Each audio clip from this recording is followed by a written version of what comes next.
नमस्कार दोस्तों, आप सभी लोगों का मेरे YouTube चैनल पर बहुत बहुत स्वागत है। तो चलिए दोस्तों, देर ना करते हुए वीडियो को शुरू करते हैं। और आज हम लोग पढ़ेंगे हरिऔध द्वारा विरचित पवन दूतिका को। जहाँ तक पढ़े थे आज उसके आगे। तो चलिए दोस्तों शुरू करते हैं। तेरे में है ना यह गुण जो तू व्यथाएं सुनाए, व्यापारों को प्रखर मति और युक्तियों से चलाना, बैठे जो हो निज सदन में मेघ सी कांति वाले, तो चित्रों को इस भवन के ध्यान से देख जाना। जो चित्रों में विरह वधुरा का मिले चित्र कोई, तो जा जाके निकट उसको भाव से यूं हिलाना।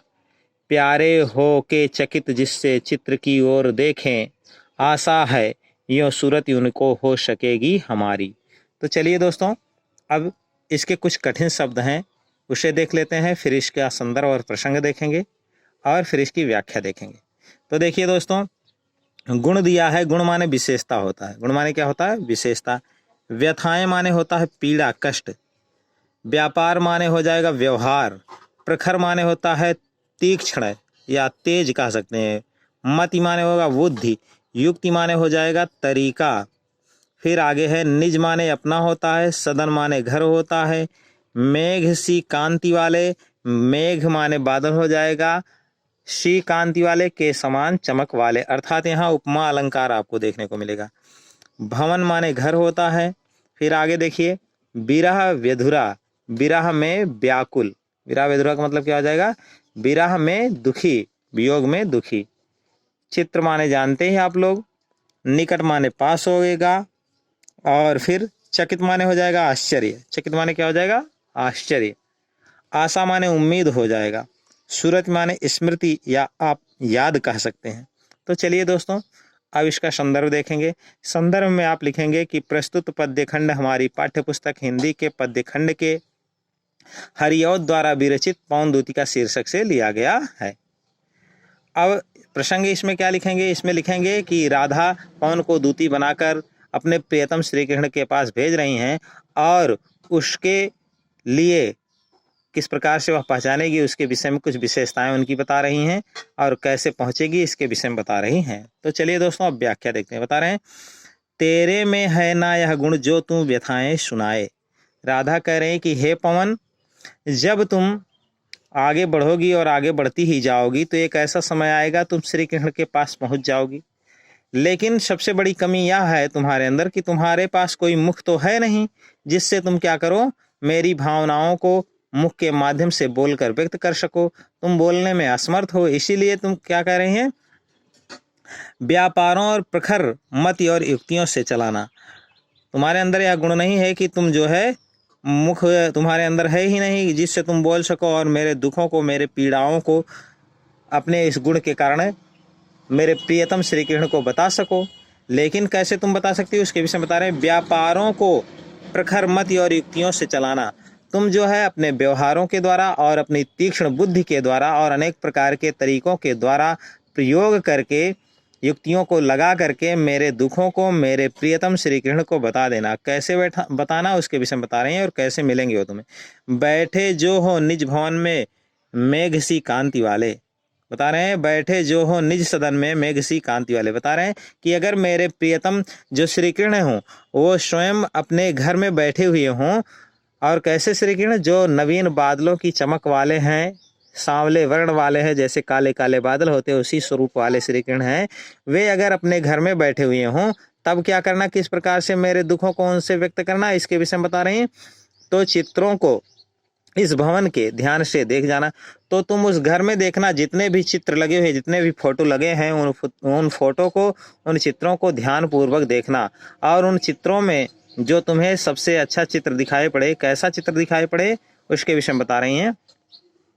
जो चित्रों में विरह विधुरा का मिले चित्र कोई, बता रहे हैं अगर तुम्हें उन चित्रों में किसी विरह में व्याकुल, विरह से पीड़ित दुखी कोई बाला या स्त्री का चित्र तुम्हें दिखाई पड़े तो क्या करना, तो जा जाके सन्निकट, तो जा जाके निकट उसको भाव से यूं हिलाना। तो उसके समीप चली जाना और जा जाकर उसके करीब जाकर, उसके समीप जाकर इस भाव से उसे हिलाना, इस प्रकार से हिलाना कि ऐसा लगे कि वो चित्र जो है काफ़ी व्याकुल हो गया है। और फिर आगे बता रहे हैं, प्यारे हो के चकित जिससे चित्र की ओर देखें। इस भाव से हिलाना जिससे मेरे प्रियतम जो श्री कृष्ण हैं वे आश्चर्य में पड़ जाएं, आश्चर्यचकित हो जाएं और आश्चर्यचकित होकर उस चित्र की तरफ उनका ध्यान चला जाए, उसे देखना शुरू कर दें।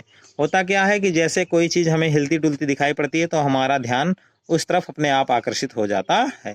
फिर आगे है वर्णन राधा कर रही हैं और बता रही हैं, आशा है यूँ सूरत उनको हो सकेगी हमारी। बता रहे हैं इस तरह से मुझे उम्मीद है, मुझे विश्वास है कि इस प्रकार से तुम मेरे विषय में श्री कृष्ण को याद दिला सकोगी और वे मुझे याद कर सकेंगे। इस प्रकार का वर्णन इस पद में किया गया है।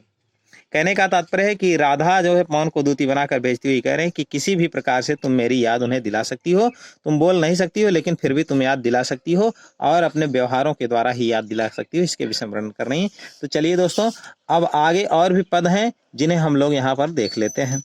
तो चलिए दोस्तों, देर ना करते हुए इन पदों को भी देखते हैं और इसे भी शुरू करते हैं। तो देखिए दोस्तों, अगला पद जो है वो दिया गया है और किस प्रकार से दिया गया है आइए इसे देखते हैं। देखिए इसमें बता रहे हैं, जो कोई भी इस सदन में चित्र उद्यान का हो, अहो प्राणी विपुल उसमें घूमते बावले से, तो जाके सन्निकट उसके अहिला के उसे भी, देवात्मा को सुरति ब्रज के व्याकुलों की कराना। कोई प्यारा कुसुम कुम्हला गेह में जो पड़ा हो, तो प्यारे के चरण परला डाल देना उसी को, यो देना ए पौन बतला, फूल सी एक बाला, मलाना हो कमल पग को चूमना चाहती है।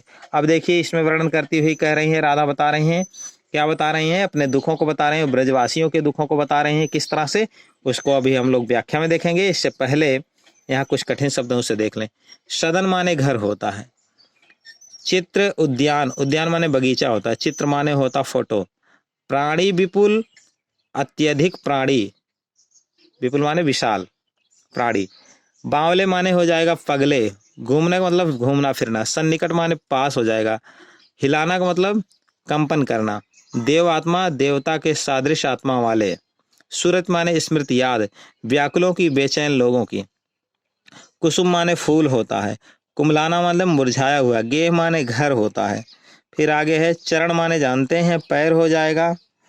फिर आगे है वर्णन, बतलाना का मतलब होता है बता देना, अनुभव करवा देना, फूल सी एक बाला, फूल के सादृश्य एक बाला, फूल के समान एक बाला, यहाँ भी उपमा अलंकार हो जाएगा। आइए देखिए, मलाना, मलाना मतलब जो है मुरझाना होता है, कमल पग तो कमल रूपी चरण, चूमना का मतलब होता है चूमना, उसे जो है चूमना का मतलब आप सभी लोग जानते हैं चूमना ही होता है।